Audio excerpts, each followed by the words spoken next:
Okay. You want to come around?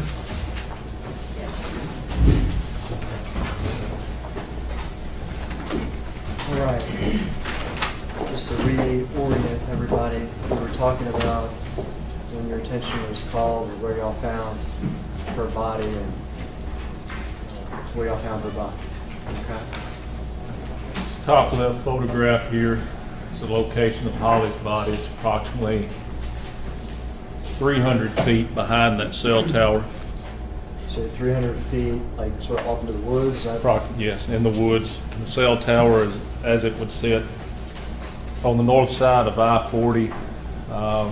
You would be traveling, standing at the cell tower here where this little dot is on the map, traveling to that star. That's north. All right. And this area here, what's it near? Like what are Dense woods. You can see a sawmill to your left here, to the west of it. If the picture is big enough, would we also see a sawmill to the right? Yes, sir. Interstate 40 here, Yes, sir. and we follow our arrow, and this Is where it's located on the map. Okay. Cell tower. Yeah. Okay. This is the cell tower as you would see it. You're driving down the I-40, you can clearly see that one right on the side of the interstate. And then it looks like what else? About the 120-mile mark. Looks like what else we got on here is sort of a bunch of other places that we've heard about in this case. Yes, sir. Okay. Let's go this way here. This is Victor Densmore's residence on Yellow Springs Road. It's approximately, a mile from the cell tower. Okay, like that. All right, what we got next? Juanita Hickerson's house. And That's Shane's grandma? That's Shane's grandmother. She's, as the line goes here to that one. Down here. Zach and Dylan Adams' house. And that's on Adams Lane right off of 641, just south of the 126 exit here. And you've got Dottie Cooley's house, Is that Miss Dottie? Miss Dottie. And Miss Dottie's off of Q Road, which intersects Yellow Springs and Highway 641, just below the Adams residence, just south of Adams residence. We got Shane Austin's trailer. It is, and that's on Yellow Springs Road, just south of the intersection of Yellow Springs and Pew Road, which again, And then Yellow Springs Church. Yellow Springs Church there. It's between this church and this house that we found some of her papers. Yes, And between this trailer and Juanita Hickerson. Juanita Hickerson's here. Yes, sir. And we found other stuff that Yeah. covers in the stand.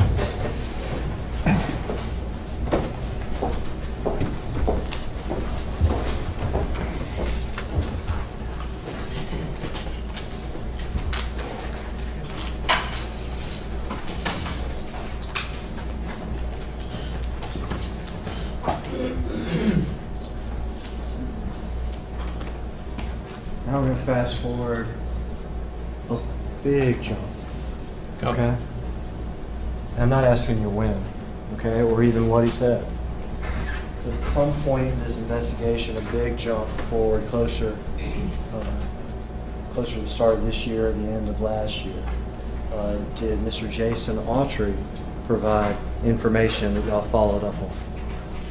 Yes, sir.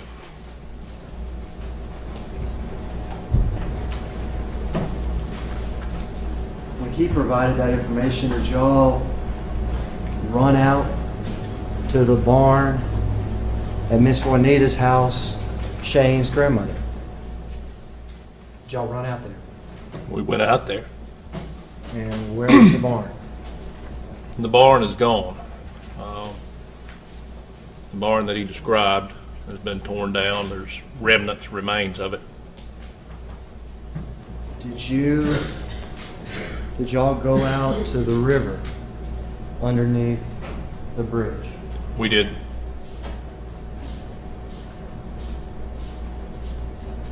This is going to be the last time we use one of these poster boards, okay? Sir. It's going to be the last time we use one of these poster boards. All right. I promise. You recognize this? Yes, sir. What's this? It's a map of the Tennessee River Bridge, I-40. Where I-40 crosses in Benton, Decatur County. Steve Martin, state 6 number, consider The 194. Oh, sorry, been marked as 182. Okay. We'll look at it real quick here.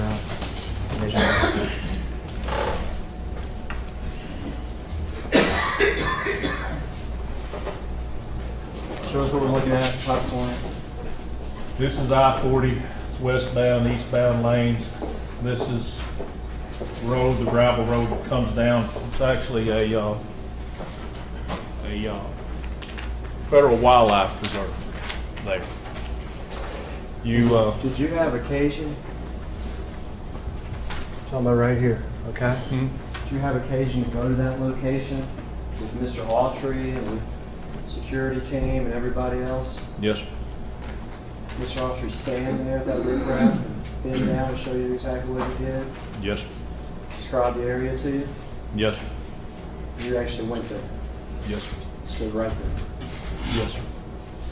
Next to it, This is a close-up of the riprap that where he said this happened. Where he said and then I'm looking, Holly was shot. this is going to be a faraway picture here, right? Yes, sir. And then a faraway picture down there in the corner. Yeah. Here you can see the access road that comes along the side of the interstate. You wouldn't see it unless you're looking for it probably, but it goes underneath the bridge here, underneath the I-40 bridge there on the west side of the river. If you're traveling on this bridge, you're familiar with the I-40 bridge. Yes, sir. You've been over it hundreds of times. If you're traveling this bridge, can you see down into this area? No. Not at all. No. There is in blue. What is this? This is the route that Mr. Autry drove us. When he said he got in the truck with Zach at Yellow Springs Road. So this is a road from Yellow Springs to where they live. Yellow Springs Church. Holly's body in the back. Okay. And drove this route to the river bridge to here, to that spot. Resume the sound.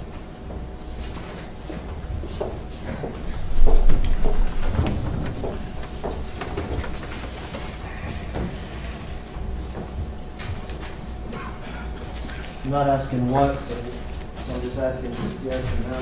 Did Mr. Autry also provide information about a gun? He did. Did he tell you whether or not he was present when it was sold? Said he was. Did he tell you who sold it? Yes, sir. Who is that? Shane Austin. Did he tell you who he sold it to? He did. As a Victor result- Densmore. Victor Densmore. As a result of that information, did you talk to Mr. Densmore? I did. Mrs. Densmore? I did.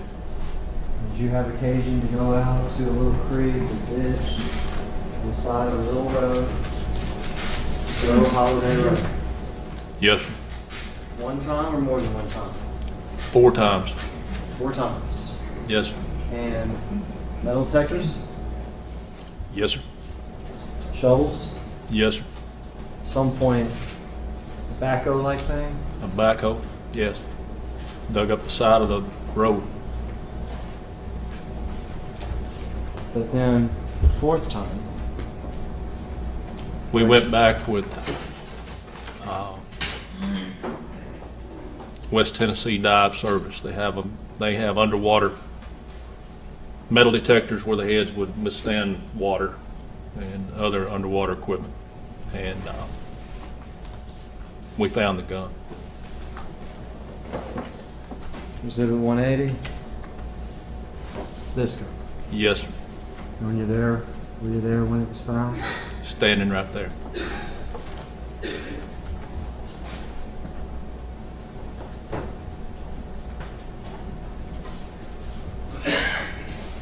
I'm almost done answering questions, so we've got to go. Unfortunately, introduce a couple of items of actual physical evidence that we've heard you talk about. Yes, sir. Okay? And let me start.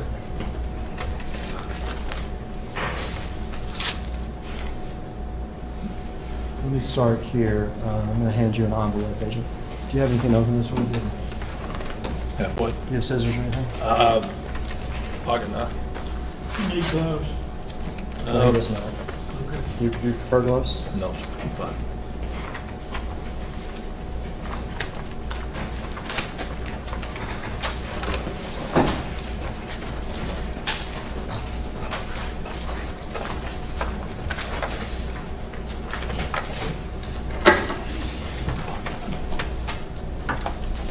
Those are some small scissors. Yes, sir. I've got a pocket knife that's right in the sharp cut. Very sharp one. Here we go. I'll take your knife, Agent. Yes, sir.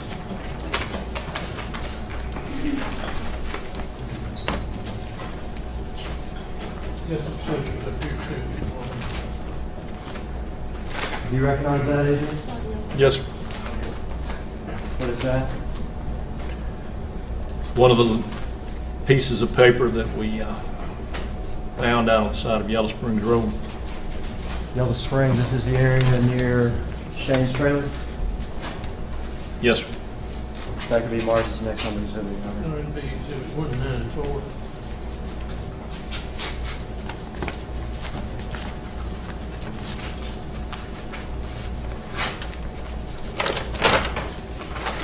Oh, you can leave it outside the envelope, Agent. And I think I've got the other envelopes on computer, so.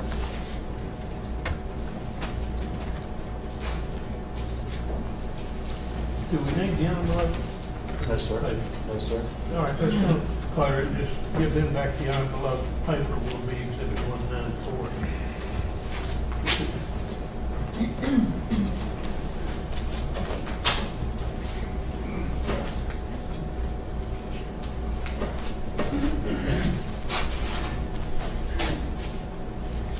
Can I publish it to the jury? You bet.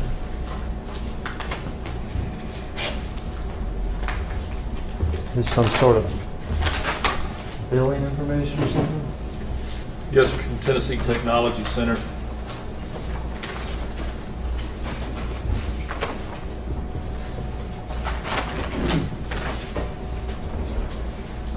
This is identified as hers. Agent? It does. She's enrolled with the Tennessee Technology program at the University of Tennessee Parsons campus, where she was attending nursing school.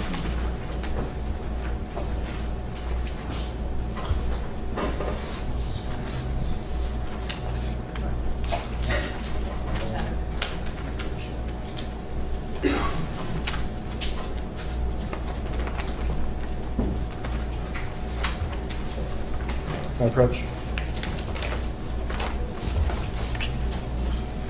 What do we got there?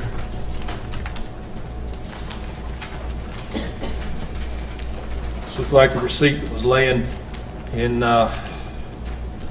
Shane Austin's grandmother's front yard, along with a dollar bill. So identifies hers. Got her name on it, Holly Bobo, Tennessee. It's Technology Center Drive, Jackson, Tennessee. That'll be the next number. Technology Center. Next number is every time. Exhibit 195. Sorry.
That same area of that was a dollar bill collected?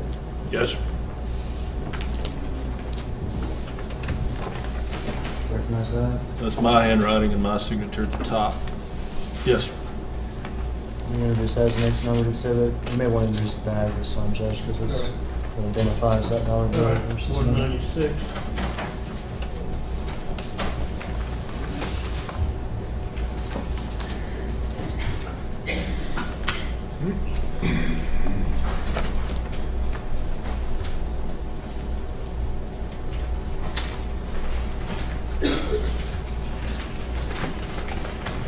It's dollar bill.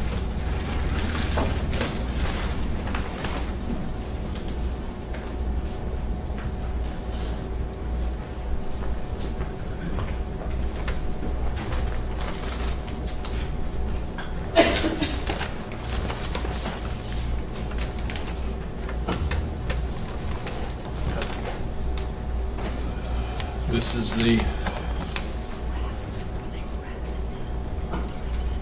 paper identified as commonly I saw in my daughter's on nursing as part of her anatomy physiology class. And some nursing papers that y'all found. Yes, sir. And That was near the intersection of Yellow Springs Road and Bible Hill, where the bridge is that crosses over I-40. It's about, maybe 150 feet from that intersection down Yellow Springs Road, laying on the side of the road, as if it had blown out. yeah, this is the next number exhibit. Now. The 197.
I'm holding what has already been identified as exhibit number 29,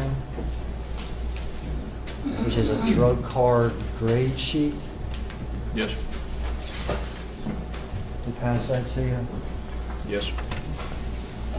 About where was this thing found? All of this would have been found in the creek there on Gooch Road. Drug card, that's probably the grade sheet from her pharmacology, part of the nursing program. And when it was found, were other drug cards, the actual cards attached to it? Yeah, index cards.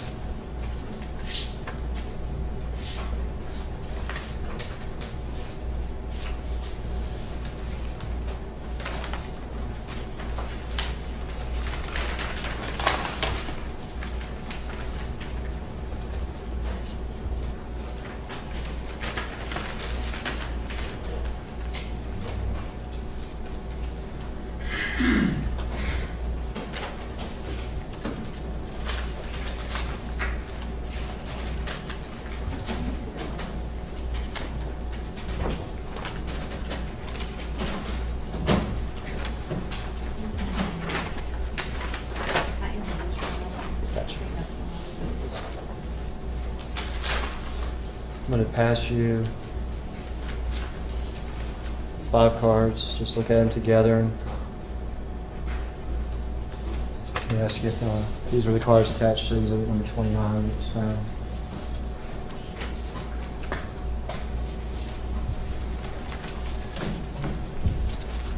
Yes, sir. I moved those as state license number collected exhibit. 198.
Cars are all substantially the same.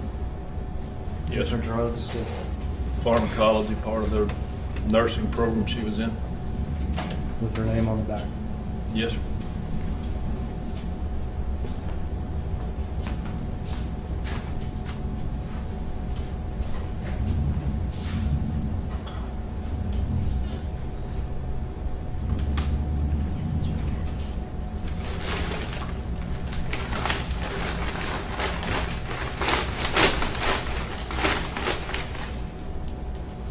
Could.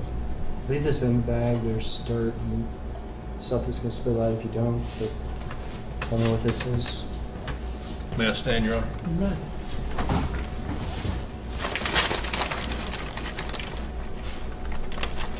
Yes, sir. Recognize that. What's that? That's the 3-ring binder, or binder that was recovered. Where was it recovered from? Creek on Gooch Road. Next number to the car. RFP 199.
It's a binder that we didn't quite take out of the bag and then we just saw.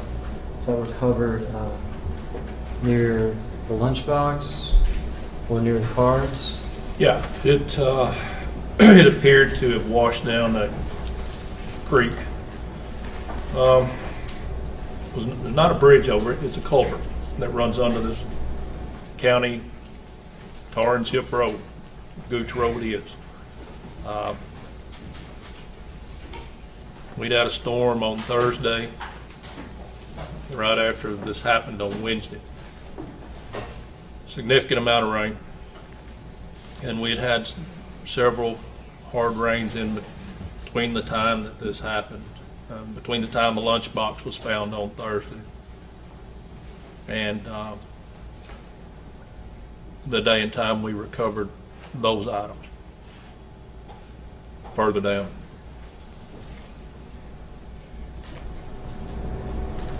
This is the last thing I'm going to pass you, Agent.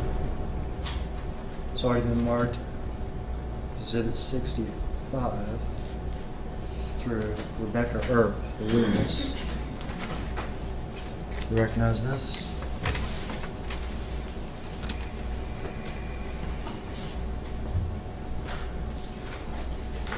Yes, sir. That's good. That's the note. She left Zach. That's the business card, scrapyard, and Holiday. She turned this over to the TBI? Yes, sir. That's something from that day? Yes, sir. 191 auto salvage, Correct. buying your scrap metal and junk vehicles. Yes, sir. Did y'all get the records from 191 auto salvage? We did. Zach Adams scrap anything in that one? No, sir. Chuck Austin? No, sir. Jason Autry? No, sir. No. No. It was previously been given evidence as Exhibit 65, correct? Yes, sir. A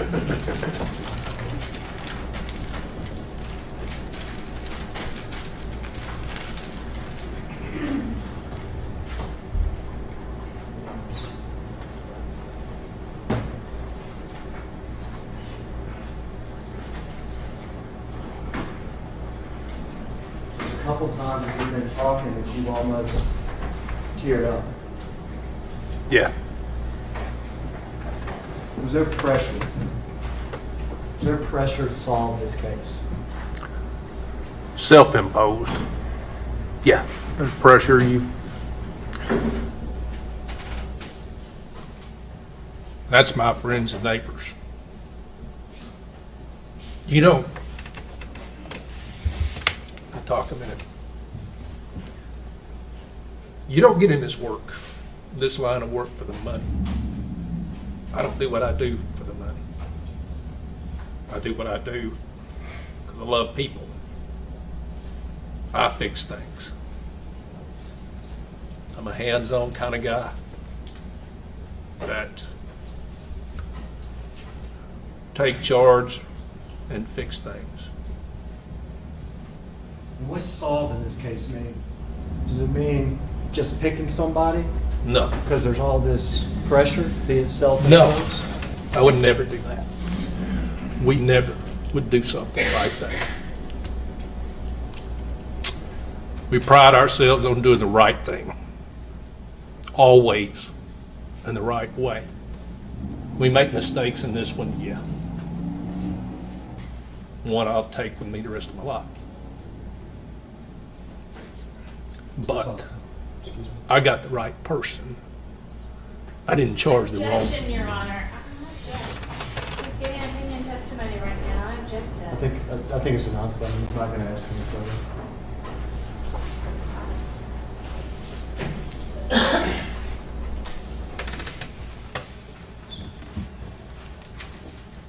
Thank you. Yeah.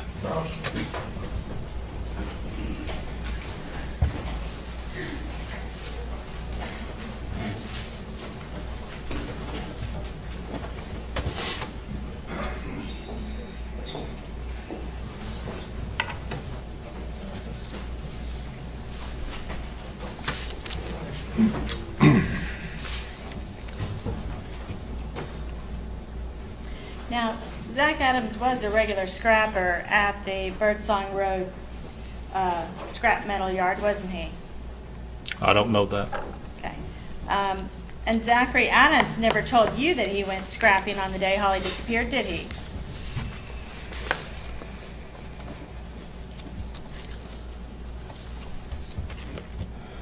Without reviewing that, I don't remember that now. Okay, what would you need to review to remember that? You asked me, did Dylan Adams? Zach Adams. Zach Adams. Zachary Adams. I've never talked to Zach. Okay. But as far as you know, he never claimed that to be an alibi, did he?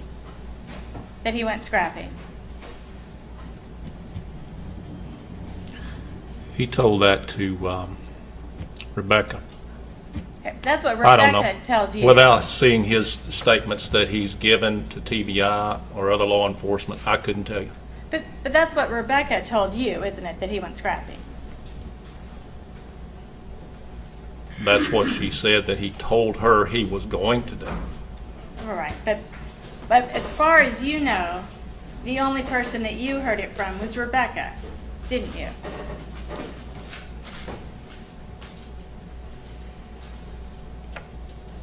I've heard it from Rebecca. Yes. Yeah. Rebecca gave you that note about scrapping in 2014, didn't she? She didn't give it to me, no. Okay. She turned Gave it to over another to agent. TBI in 2014, didn't she? Without seeing the date on it, I don't know what date it was that we came into possession of it. Let me pass the note back up to you then. 65.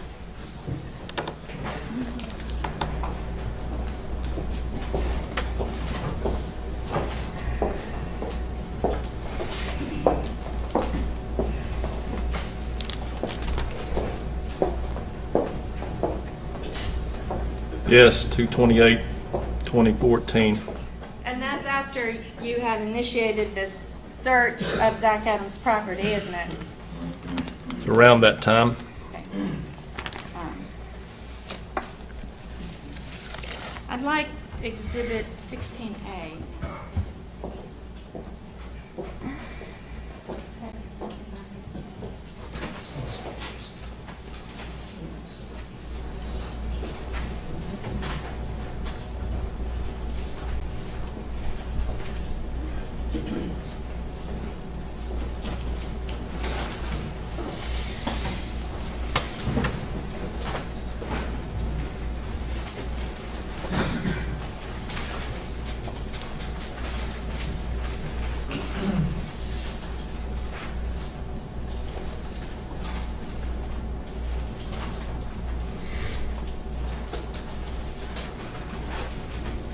I'd like to pass Exhibit 16A up to you.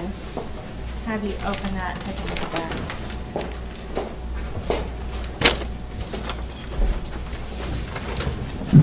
You might want to look too.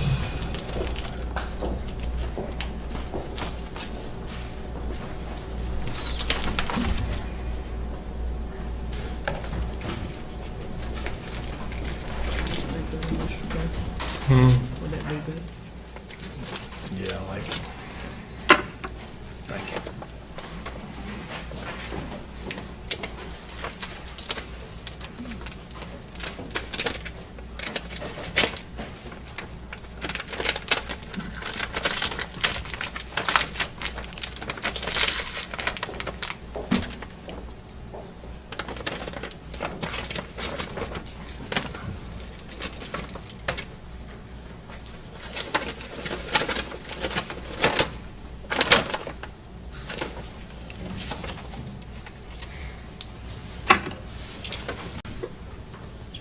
Yeah.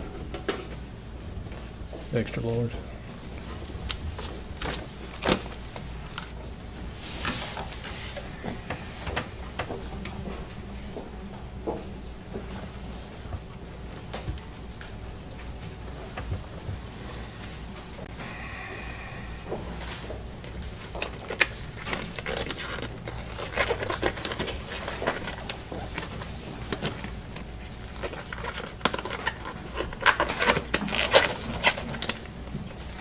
Are they cemented in? Yes, ma'am. There we go.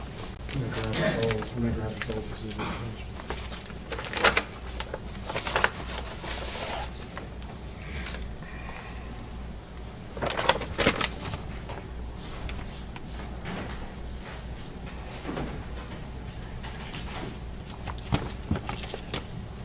Okay. And is that a pair of pink underwear in there? It is. Okay, and those are the pink underwear that you found there next to the school worksheet that belonged to Holly Bobo, is that right? These were laying in Yeah. the middle of the road. They were close by, but not directly next to. Is that right? Well, probably 150 feet apart. Okay. And they were there near Shane Austin's driveway, isn't that right? Yeah, yes, ma'am. But you're familiar with the fact that these underwear themselves did not belong to Holly Bobo, did they? That's correct. And we saw a picture of these pink underwear, or you know that there are pictures made also of this pink underwear, Yes. don't you? Okay. And if I can have the photograph of the underwear.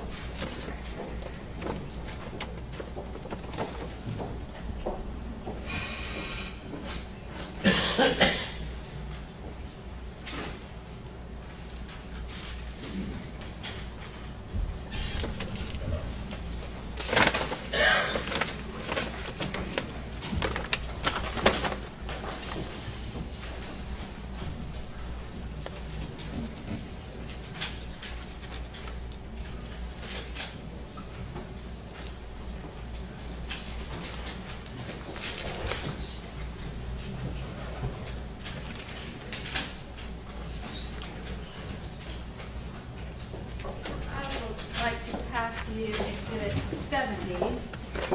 Exhibit 70 is a pair of these same underwear, is it not? It appears to be. Yes. And will you pull those underwear out, please, and just show them to the jury? Will you just let the jury see that pair of underwear?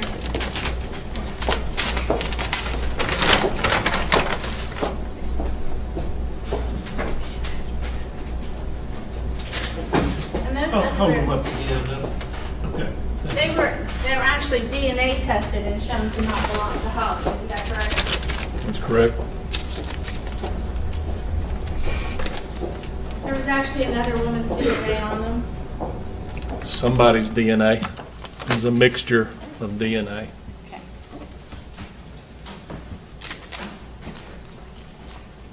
Now, you would agree with me that there have been at least 100 search warrants done in this case, wouldn't you? Exact number, I don't know. There's a great many. Okay. And you did quite a few of them yourself, didn't you? Yes, ma'am. Now, in order to get a search warrant, you have to fill out an affidavit, don't you? Yes. And an affidavit is kind of a fancy word for a sworn statement. It is. It's done in writing, isn't it? Yes. You write down a paragraph. And in that statement, you give the reasons why you believe you need a search warrant of some kind, don't you? That's correct. And in this affidavits, then you swear under oath that what you put in the search warrant is true. That's correct. And in order to get a search warrant for something, you have to have a legal term called probable cause, Correct. don't you? Which means it's more than a mere suspicion that some crime has been committed. Correct. And so in this case, you swore out a warrant to get at some point, the banking records of the Bobo family, didn't you? Correct. And in your affidavit, you specifically said that Holly's mother, Dana Bobo, Holly's father, Karen Bobo, Holly's mother, and Clint Bobo, Holly's brother, have made false and misleading statements and omissions to law enforcement concerning critical information as to the disappearance of Holly. If that's what it says, ma'am. Okay. And so what were the material misstatements, the false and misleading and omissions that were critical information in the disappearance of Holly? I don't recall. So today here, sitting here, you don't remember what that would have been? Without reviewing the file, ma'am, I don't. Okay, but at the time, clearly you believed it and you swore under oath it was true. Yes. Okay. Can you think of anything in particular in the file that I could hand you that would help refresh your memory?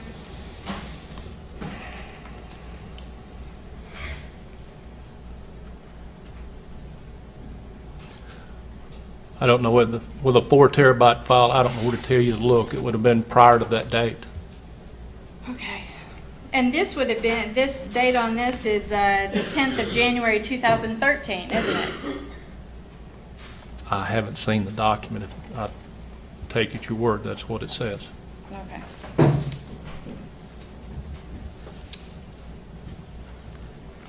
But it was sometime well into the investigation, wasn't it, when you got their banking records? By 2013, yes.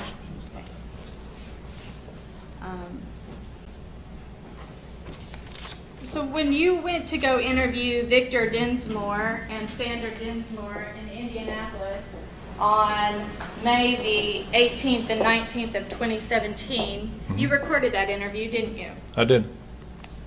And at that time, you did proceed to tell them what Jason Autry was going to testify to, didn't you?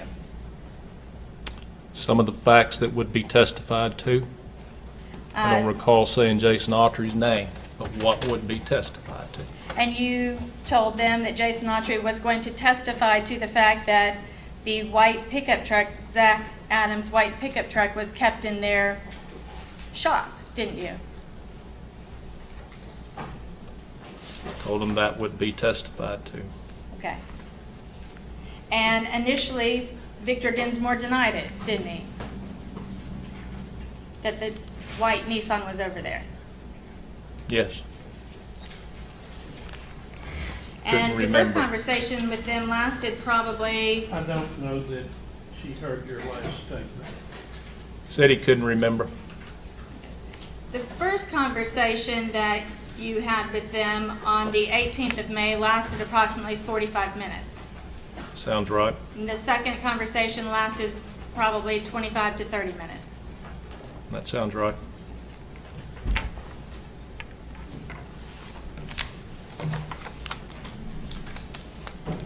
And you know who Dennis Benjamin is in this case, don't you? I do. And you've worked on this case from the beginning. That's fair to say. Yes. Day one. We heard testimony about a handprint or a palm print that was on Holly Bobo's Mustang. Correct. Okay. That palm print, I guess the four suspects in this case, Dylan Adams, Zach Adams, Shane Austin, and Jason Autry, were all excluded as being the owner of that palm print, weren't they? Correct.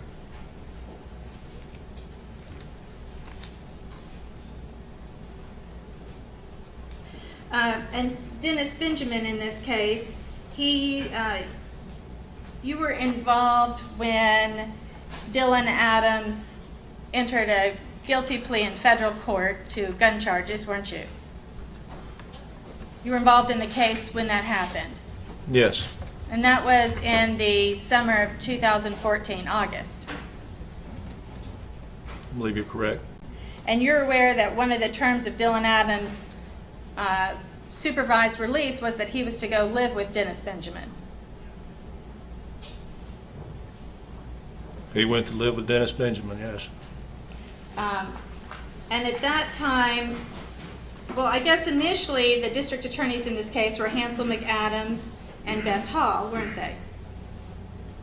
Correct. And Hansel McAdams was defeated in an election, and then Matt Stowe took over. Correct. At some point, Matt Stowe recused himself, and that's when we got our present district attorneys.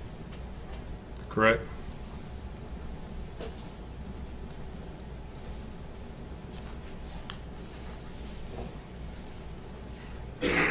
Now, we heard you talk earlier about searching Zach Adams' house. You actually searched 3 different properties.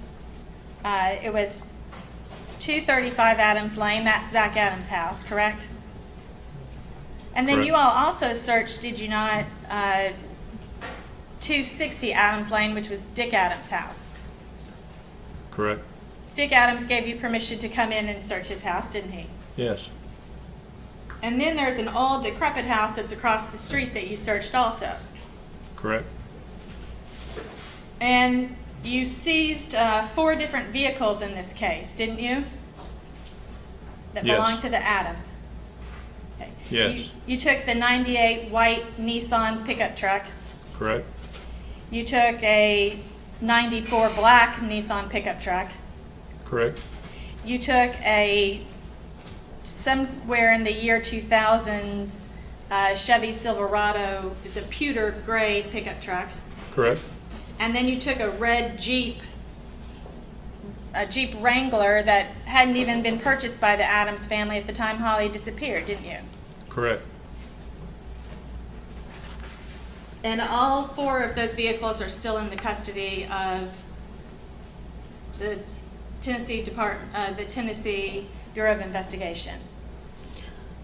Being, I believe we have them all here. Yes, ma'am. Okay.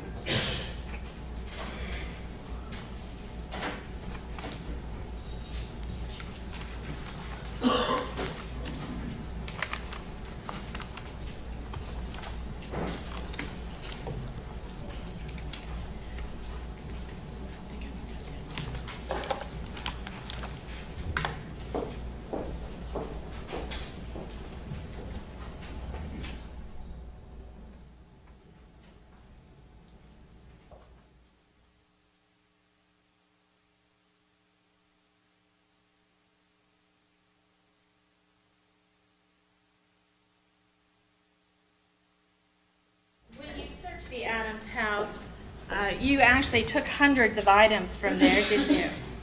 Many items. I don't know a specific number. Would you agree with me if the lab reports are up to items in the 500s, that there might have been as many as 500 items tested by the lab in this case? Could have been. Okay. And you took things such as all the mattress pad, all the material off the mattress, like if the top of the mattress, you all cut that material away and took it, didn't you? We did.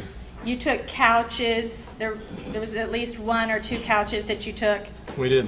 Took chairs and ottomans. We did. You took blankets, sheets, pillowcases, pillows. We did. You took carpeting out of the house. We did. You took shelving out of the closets. Didn't you? Probably, yes. Okay. And you spent several days in the house in February of 2014, didn't you? I don't recall days. I think maybe 24 hours.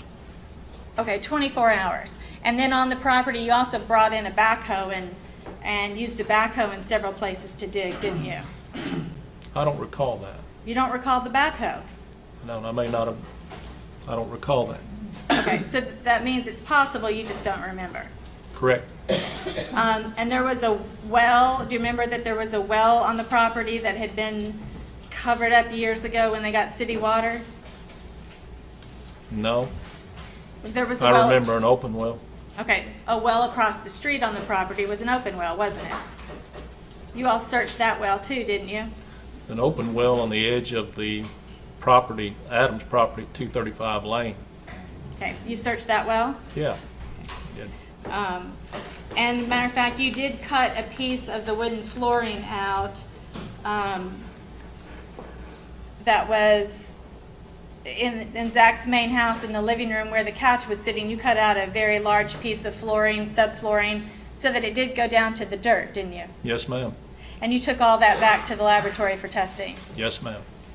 And there was DNA that was recovered from that, but it didn't match Holly Bobo, did it? From the floor? Well, there were people's DNA, just from all the searching you did. There was DNA from people Correct. that was there. It wasn't DNA free. Correct. The DNA didn't match Holly Bobo.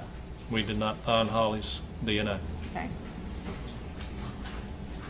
We did find nail polish Okay. that matched what we found at the body recovery site. Okay, so you found some nail polish. You didn't find any DNA, though, on the nail polish, did you? No, Okay. And there was no .32 ammunition recovered at the Adams house, was there? there's a lot of ammunition recovered without seeing the list. I'm not sure. Okay. We may have.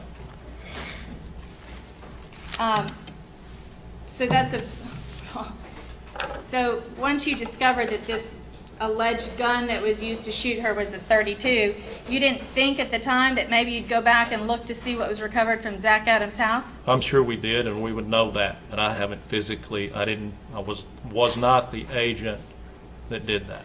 Okay, so if they had gone back and found .32 ammo at the Adams house, don't you think someone would have mentioned it to you? I'm sure we would know. Yes, ma'am. Okay, so most likely it was not recovered. I haven't had that reported to me. Correct. No further questions. Further? It's been a long time since I got his house. Yes, sir. Y'all should have been staying in grandmother's barn, Correct. but it was gone. Yes, sir. The day you responded, you started some sort of Amber Alert process, is that right? Yes, sir. To do that, did you have to ask the Bobos how old their daughter was? Yes, sir. And what did they tell you? Karen first told me she was 17. She lied to you about Holly's age, didn't she? Yeah. Why is that? Someone had told her that we wouldn't issue an Amber Alert if she was over 18. When in fact, that's much the same process. We treat them the same. Missing and endangered persons are treated almost exactly alike we would a missing child. But she didn't know that. Same protocols. She didn't know that. So she lied to you. Yeah.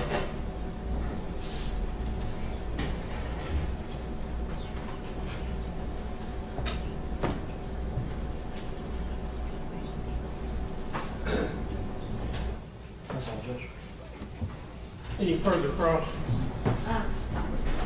It was very quickly after this happened that you realized Holly was a 20-year-old woman. Isn't that right? Within a few minutes. Okay, so that lie was very short-lived at the time. We're talking about 20 minutes of back and forth, 20 minutes, maybe 30, before we got that down. There was a lot of controversy between what the Fusion Center was pulling up on her driver's license and what I was being told. Okay, We didn't have smartphones back in those days. We had flip phones. But it was- Information didn't travel as well as it does now. but that discrepancy was straightened out on April the 13th, 2011. That was. Okay, no further questions. Done? All right, step in. Please don't discuss your testimony with anyone. You can come back in the courtroom if you would like. Okay? Yes, Your Honor. Your Honor, he's still under subpoena by the defense, and we may or may not call him. All right. Depending on how- You'll remain outside the courtroom and don't view any news reports, please. Yes, sir. Let's take a recess. Good point. Break 15 minutes, please. Call your next witness for the state, please. Steve Deaton. Steve what? Deaton. Steve Deacon.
Right hand, please.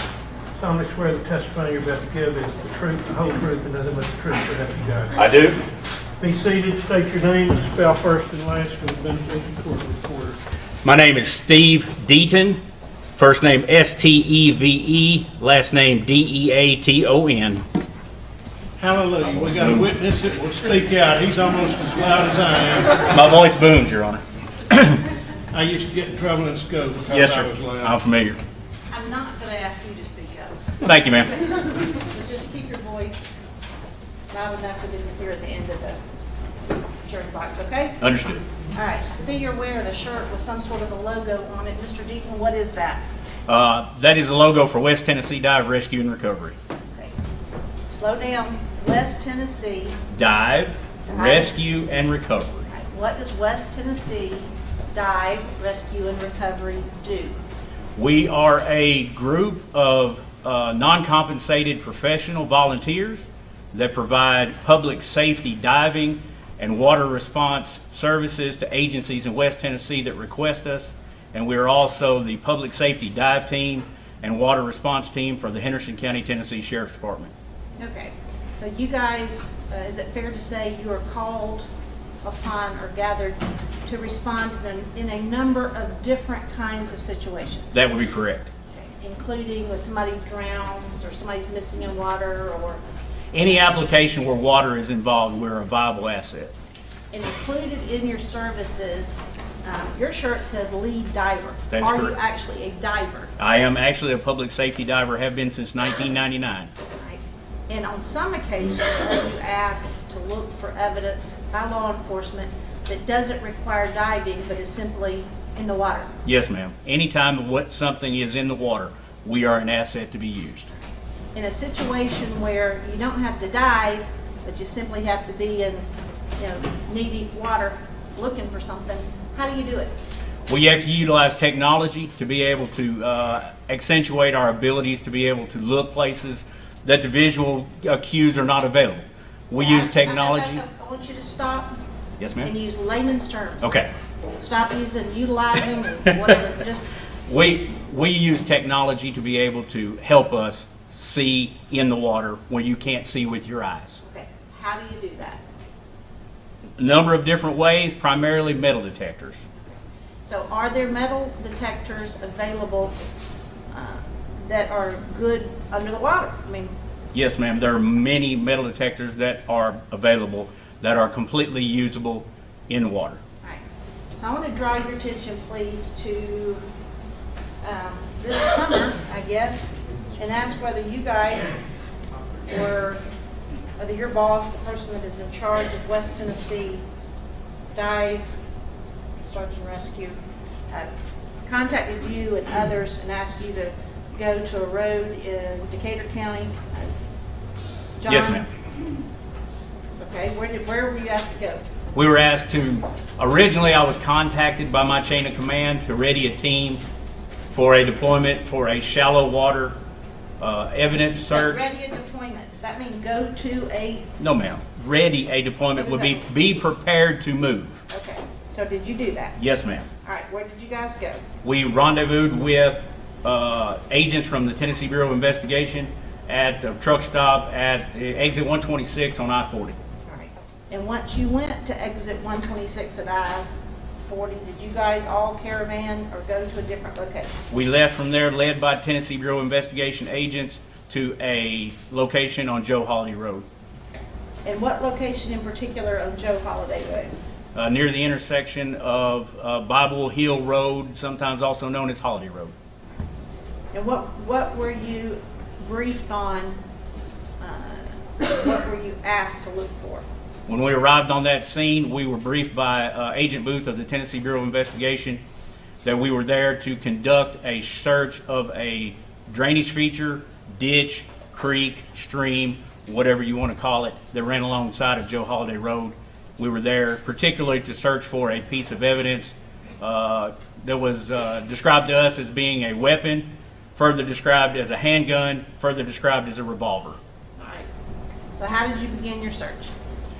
We assembled the teams together at the location on the north end of the drainage feature, creek, etc., near the crossing over of the box culvert there on the Holiday Road or Bible Hill Road, depending on what name you want to call it, at the north end of the Joe Holiday Road. We began at that point. We dispersed our teams from north to south, approximately 100 yards apart, and our projected area of search was only within the bounds of the water itself. This was the end of May, I believe. Of this May year. the 25th. Did all of you begin at the same point and go out, or did you start at different points? How did you do that? No, ma'am, we overlapped our teams. We began with one team at the bridge at the north end of the drainage feature. We deployed a team approximately 100 yards south of there in the middle, and we deployed another team 100 yards south of that, would be to the south team. And we began from that point, headed south, so we had overlapping search areas to cover the area completely. And may I assume, and tell me if I can't, that while searching, your underwater metal detectors picked up things that weren't a handgun? Absolutely. So if you hear a beep or a buzz or whatever, then what did y'all do to see what that particular thing was? Our primary first order was to identify any metallic object that the metal detector said that it was passing over. Our objective was to dig every hit. In other words, we were going to identify every piece of metal that we could possibly identify within the bounds of that drainage feature. All right, and then once a detector went off, and you would Stop, find out what it was. So by digging it up? Whatever means necessary. Okay, I'm asking you. Yes, ma'am. Whatever means necessary, we would dig it to actually identify with our eyes what that piece of metal was. All right, I'm gonna ask you to look at this picture. You recognize it? Yes, I recognize that picture. What is it? That would be a picture of the drainage feature in question with two members of my team and Agent Booth also in the drainage feature during our search efforts. Ask that this be marked as the next numbered exhibit. We're at 200.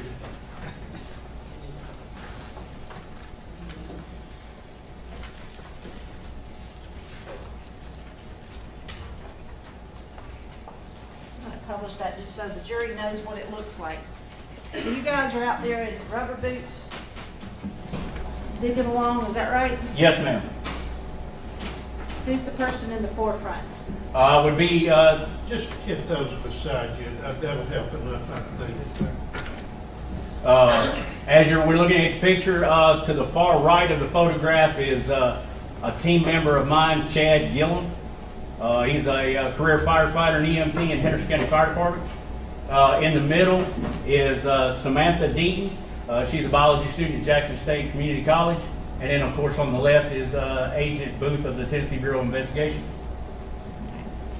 So how long were you out there?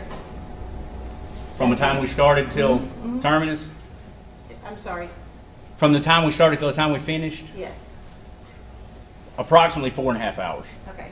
So and when you say to the time we finished, what made you stop doing what you were doing? We located a metal object that was later identified as a revolver. You say we located it. That is correct. Who located it? My team located it. All right, who was on your team? I was on my team, and Mr. Chad Gilliam that is shown in the photograph, and also Miss Samantha Deaton is also shown in the So you photograph. all three found it at the same time? We were all three within a 1-foot radius of each other.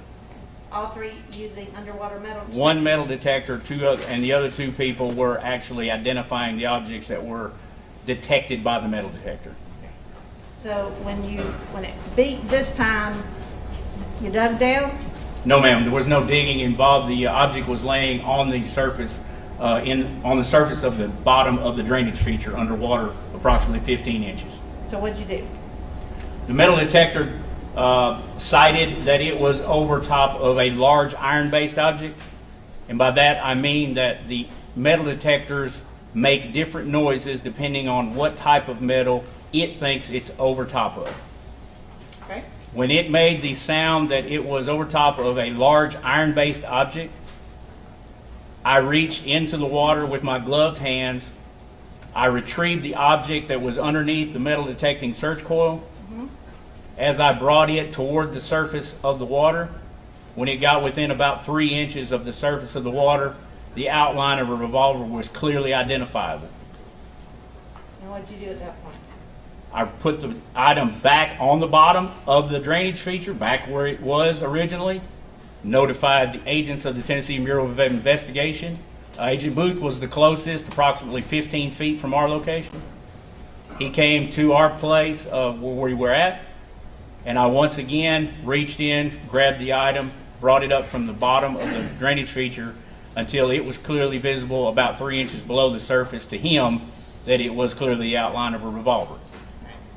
If an object like a revolver appears to have been in the water for some period of time, do you just pull it up and dry it off and put it in a bag, or you do something else? No, ma'am. Our protocols are for any evidence that we recover in the water remains in the water until we are advised by law enforcement agency to remove it from the water. And once removed, is it put in a bucket with water? It is always maintained in a container with the ambient water, the water around where it was discovered, in that container as well to maintain the evidence. I'm going to show you 2 more pictures.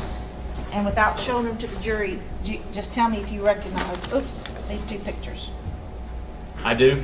What is the first one? That is a picture of the location where the object was found. That is a picture of the actual object.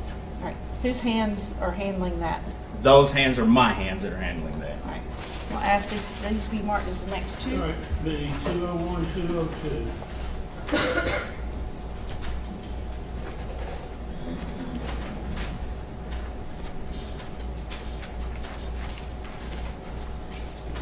And I don't know if you've ever seen this or not. Now, you're the one that found it. Tell me whether or not looking at this picture, if you recognize that, if that appears to be the same. That does appear to be the same item that we found that night. Yeah, definitely, yes. Just removed from the water. Yes.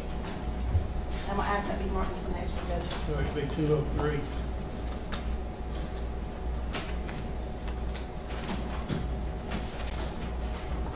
Show those to the jury one at a time. You can show them now. Yes, sir. Go ahead and get next row of lights.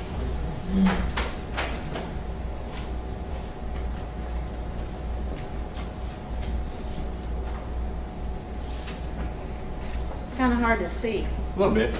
but you can see better on the picture itself. Okay. Whose arms are these? Those are my arms.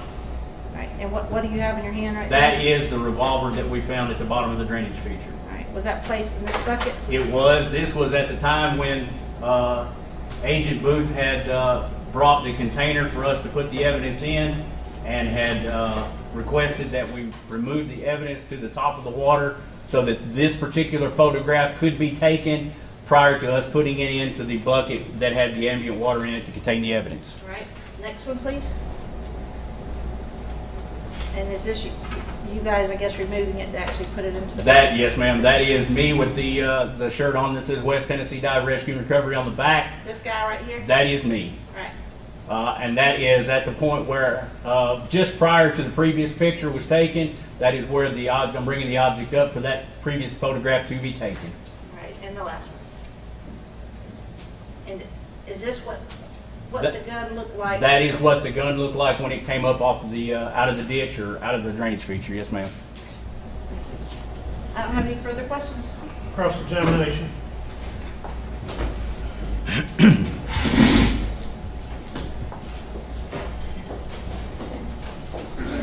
Can you please tell me how far under the water the gun was located? Approximately 15 inches. So the water was 15 inches deep? At that point, yes, ma'am, it was about 15 inches deep. And how far down under the soil? It was laying on top of the substrata, on top of the soil. It was not submerged underneath any silt or sediment. Okay. Could you see it from the creek, or was the water too deep to see it? The water was too deep and also too murky to be able to visually see the bottom at that depth. No further questions. Done? Are you done with him? I'm sorry, Your Honor. Yes, sir. Let me just ask you, Yes, sir.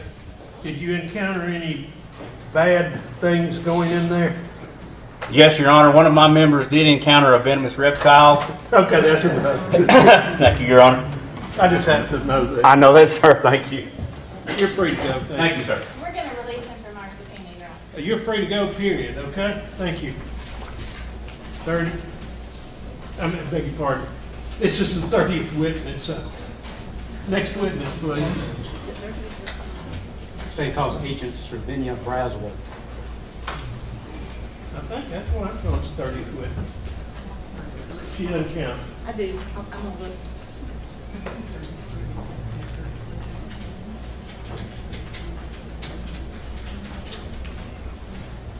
What's she showing? She's showing 33. Did what?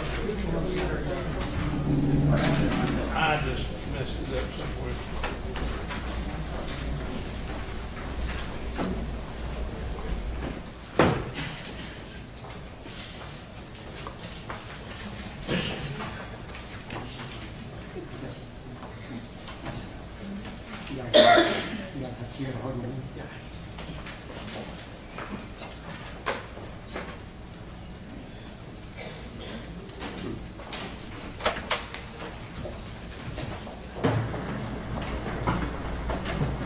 Right hand, please. Solemnly swear the testimony you're about to give is the truth, the whole truth, and nothing but the truth, so help you God. Be seated. State your name first and last, and spelling for the benefit of the court reporter.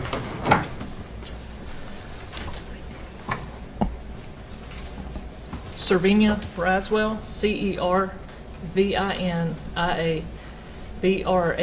Braswell.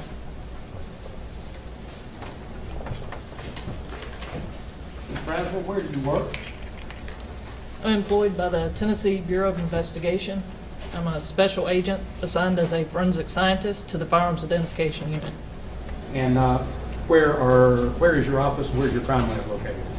My office is in Memphis, Tennessee, in the Shelby Farms area. How long have you been a special agent with the Tennessee Bureau of Investigation? Approximately 12 years. And what are your duties there at the TBI as a forensic scientist? I examine fired bullets, cartridge cases, shot shells, and other ammunition components to determine the specific firearm that they were fired in, as well as examining those firearms to make sure that they're functioning properly, and if they're not, to attempt to get them back in working order. Tell us, the jury, about your educational background. I have a Bachelor's of Science degree from the University of Mississippi in forensic chemistry. After graduating, I worked for the Shelby County Medical Examiner's Office as a forensic scientist. In September 2005, I came to the TBI Crime Lab and underwent training in firearms identification. This involved a 2-year on-the-job training program involving the microscopic examination of over 1,000 fired bullets, cartridge cases, shot shells, and other ammunition components to determine the specific firearm that they were fired in, as well as examining those firearms. I trained under 7 court-qualified firearms examiners with over 100 years of combined experience. I'm also trained in muzzle-to-garment distance determination, serial number restoration, and tool mark identification. As part of that training, I also toured many of the firearm manufacturing plants located throughout the Northeast United States, as well as the Remington and Winchester ammunition plants and the Tennessee Cartridge Company. I was able to see firsthand how those different manufacturers make their products and the marks that those machining processes they use leave on the firearms and the ammunition components. You testified as an expert witness in the courts of Tennessee during your time as a special Stipulate agent. qualifications. Stipulate. All right. Your Honor, we would therefore tender her as a All right, firearms the court shall examination. find she express her opinion. Agent Braswell, did you have occasion to examine a firearm that was brought to the Tennessee Bureau of Investigation by Special Agent Brent? I did. We'll show you a picture of what's been previously marked as Exhibit 203. My approach with You may.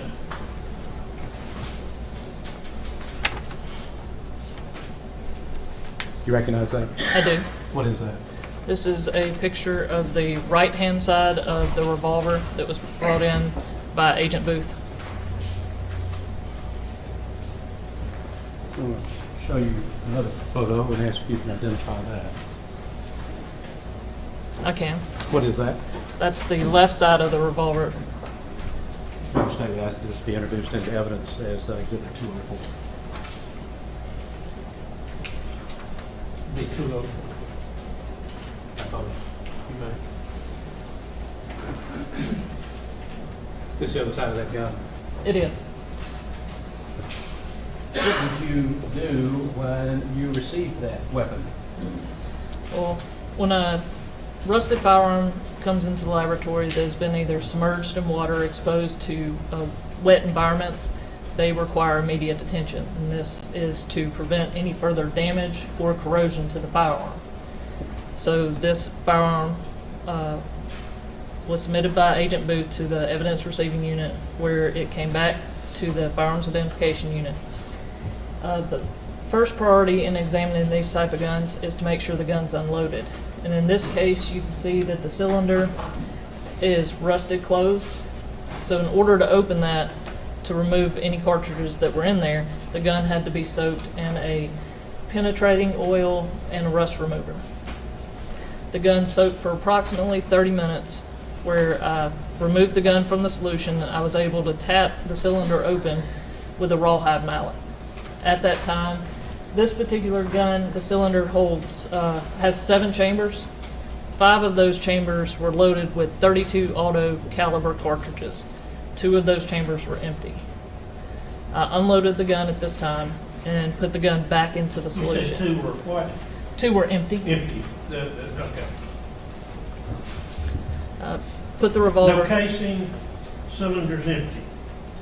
5 cartridge cases and 2 empty cylinders, Okay. or chambers, sorry. Gotcha. Gotcha. Gun held 7, Yes, had 5 in it, yes, 2 empty. yes. All right, once you made the gun safe and took the ammunition out of it, what did you do? I put the revolver back into the solution, and this was late Friday afternoon on May 26th.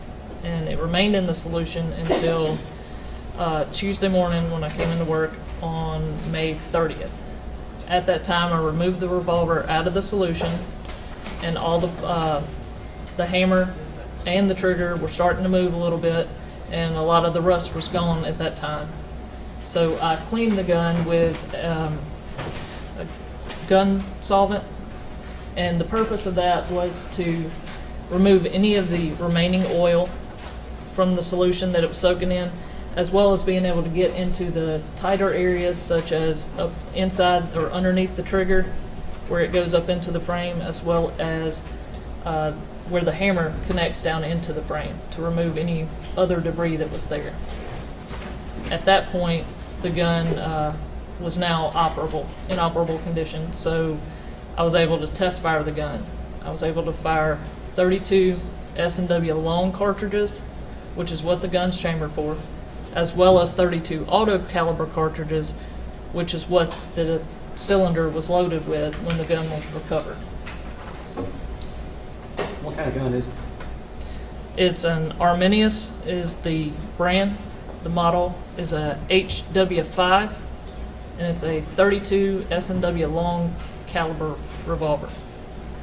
And it was loaded with 32 auto cartridges. Yes. Those are the same caliber, but different what? They're a different caliber. They have different names, but the diameters of the bullets are really close, and so they are interchangeable. They will or can be fired in this revolver. Agent Braswell, I want to show you what's been previously marked as Exhibit 180. Ask if you can identify. That the box you received? It is. It's got a barcode that was generated by my laboratory with a unique laboratory case number, exhibit number. It's got my initials and date when I made this package. And it's got my evidence tape and initials where I sealed the package when I was done with my examination. Open that up. Is that the gun that you tested? It is. Agent Braswell, also in that box is Exhibit 181 that's been marked out for identification previously. Do you recognize what Exhibit 181 is? I do. What is that? This is the 532 auto cartridges that were loaded in this revolver when it was recovered. Your Honor, at this time, the state will Move ask. into evidence. Thank you. May I have those back? I'll put those back in the file when we get to the court reporter too. Isn't that 181?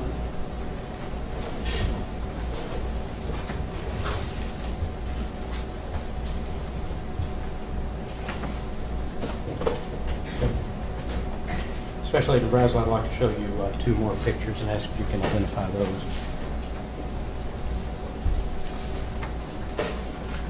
I can. You can? Yes. You beat me to it before I turned around. What are those? This is the right side and left side of that same revolver after it had been soaked and cleaned. And those are pictures of the gun that's in the box.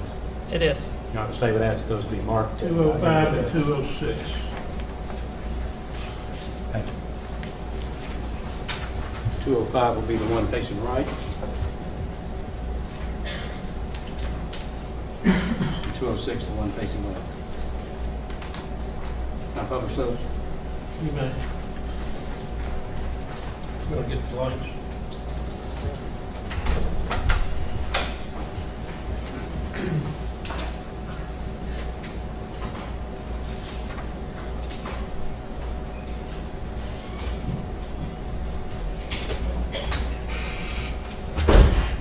Special Agent Brazel, Exhibit 205 is on the screen.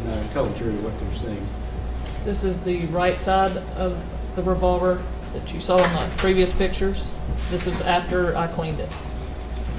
And 206? And this is the left side of that same revolver.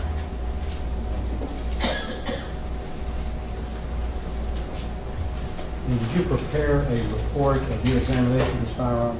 I did. I'll show you another exhibit and ask if you can identify that. I can. This is a true and exact copy of the report that I generated for this case. Now, the state would ask that that be moved into evidence. Moved into evidence 207.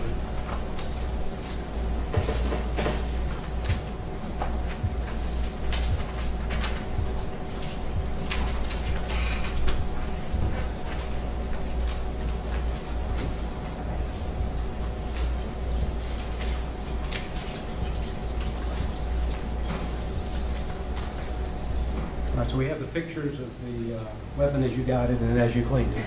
Yes. And you testified both the 32 S&W long as well as the 32 auto. Yes. And the gun worked with both. It did. It's designed to work with both, or can work with both. It can work with both. Explain to the jury how you go about testing that firearm. Well, I will open the cylinder, load cartridges in there, close the cylinder, and I have a water tank. It's a large tank filled with water that I shoot the gun into. And that allows me to get bullets that I know came from that gun and cartridge cases that I know came from that gun. So if there's any evidence to compare later down the road, I will have that gun's, what we call a mechanical fingerprint, available to look at on those bullets and cartridge cases. Thank you. No further questions. Cross-examination. Good afternoon, Agent. My name is Jerry Gonzalez. I'm with the defense team. I'm going to try and win the award for the most loud-speaking attorney. So we'll see how I do. On your report, you mentioned a regional NIBIN system. Yes, sir. What is that? The regional NIBIN system, it's the National Integrated Ballistics Information Network. And what that is a system that we put test-fired cartridge cases in. We put the cartridge cases in, and the system takes digital pictures of those cartridge cases. And those images are sent off to a regional hub, and that hub will send back correlations or a list of possible firearm or other cases that may be associated with that particular gun, may have that same mechanical fingerprint present. So is putting it another way, is it used to help solve other crimes, for example, where you have a bullet but you don't have a gun, and then you find a gun, so you shoot it and you see if the two bullets match? It can be, but it's on cartridge cases only. Okay. No bullets. The cartridge cases? Yes. Right. But, so rephrasing that, it's if you have a cartridge case from an unsolved crime, for example, and you find a gun, you shoot the gun with cartridge cases to see if the two cartridge cases match. Yes, if you don't know that two cases are linked, that's a way to be able to see if other cases are involved. Right, and then you can say this gun is correlated with this other casing that was found in the crime scene, for example. Right, and then at that point, all the evidence from both scenes would be brought in, and those would be examined under a comparison microscope by a trained firearms examiner. Now, do you know if there was a .32 casing found in this case? Not to my knowledge. There was not, right? Not to my knowledge, no. So when you were shooting it to get the casing out of the water tank, you weren't really doing that to solve anything unknown about the Holly Bobo case. You were seeing if that gun would match with some other unknown case, right? Right, not unknown case, but another case other than the Holly Bobo case. Correct. It's part of our protocol that if we have a firearm, we will test fire that firearm, and those cartridge cases are entered into the NIBIN system. Do you remember what you used, what chemicals you used to clean the gun? I do. Can you say what those chemicals were?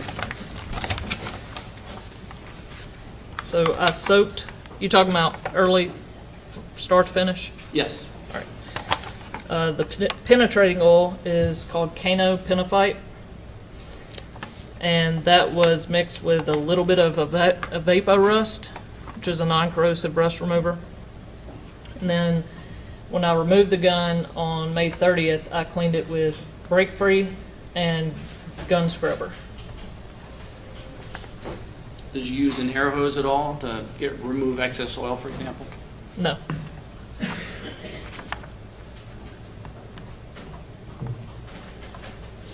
Give me 1 minute.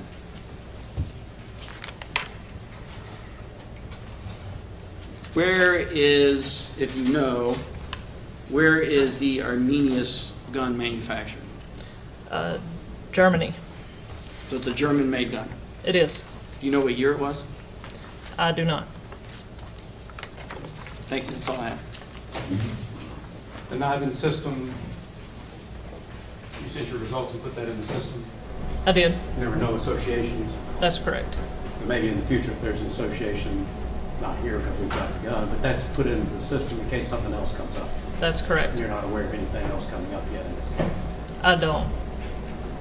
I don't want to belabor this, but you got your bullet with you, the demonstration bullet. I do.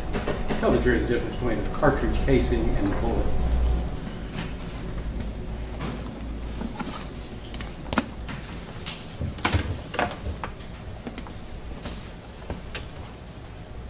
Your Honor? Yes. Can I stand up? Yes. So this entire, Agent, will you just step over here and might be able to see? Get the other lights. Your arm will cover up. Chapter 2.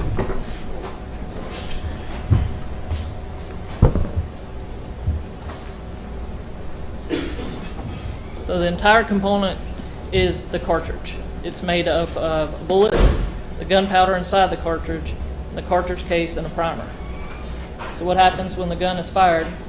In this case, the hammer will move forward and push the firing pin through the breech face, and that strikes the back of the primer in this area. That creates a spark. That spark lights the gunpowder inside the cartridge. When enough pressure is built up, it forces that bullet out of the cartridge and down the barrel of the firearm. As the bullet travels down the barrel, that gun's mechanical fingerprint is scraped along the side of the bullet. So those are the marks that we would look at under the microscope to examine bullets together. The firing pin and the marks around on the breech face, which is the block of metal that surrounds the firing pin, are what mark the back of the cartridge case. It's that same pressure that forces that bullet down the barrel, forces that cartridge case back up against that breech face. So we look at those marks under the microscope to see if two cartridge cases were fired from the same gun or a particular gun. So the cartridge cases are what is entered into NIBIN. Even though you didn't have a cartridge casing or a spent bullet that you could have for comparison, you were able to determine that the firearm did work. Yes. Thank you. One more, Your Honor. Okay. Were you able to read the serial number on the weapon? I was. Did you associate that serial weapon with any other known or unknown crimes? I don't run the serial number, our agent does. Do you have any information that would help you answer that question? I do not. All right, thank you. All right, you're free to go, thank you. Thank you. We get her report. We did enter It a was in report, evidence, I want to make sure it's here. 207. Okay, And we put your own. yeah.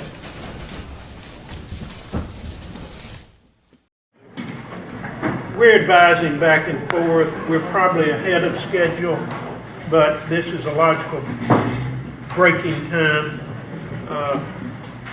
It'll let you get a little rested and relaxed, and then those of you that want to watch the Hardin County Tigers on the computer screen, they're going to set that up. The sheriff told me they've had some electronics people have a projection screen.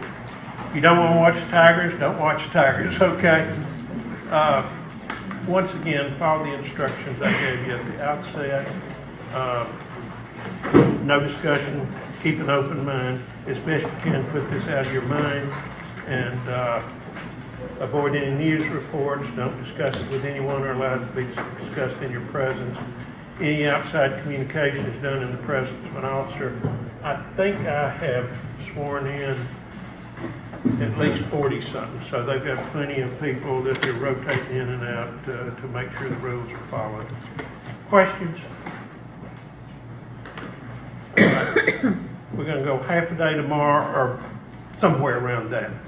Then we're going to take a break on Sunday. You'll get the day yourself. They'll probably have some entertainment. I understand that potentially there'll be a worship service if you want to participate in that. In other words, our religious beliefs are very close and personal held. I'm not going to force anybody with any type of religion. I'm a strong believer in separation. If you want to, I understand somebody's coming to the end and you may attend that. If you don't, it's personal preference. You got any questions at all? Thank you.